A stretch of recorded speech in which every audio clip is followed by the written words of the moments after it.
कटक सदर थाना अंतर्गत आमण सासोल सरकारी उपरा विद्यालय पोशाक वितरण उत्सव अनुष्ठित हो जाइए।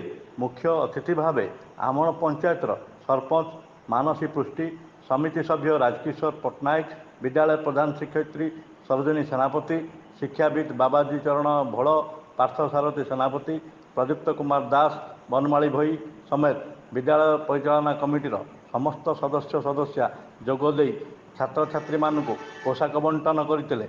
उक्त कार्यक्रम को विद्यालयर समस्त शिक्षक शिक्षयित्री माने परिचालना करते।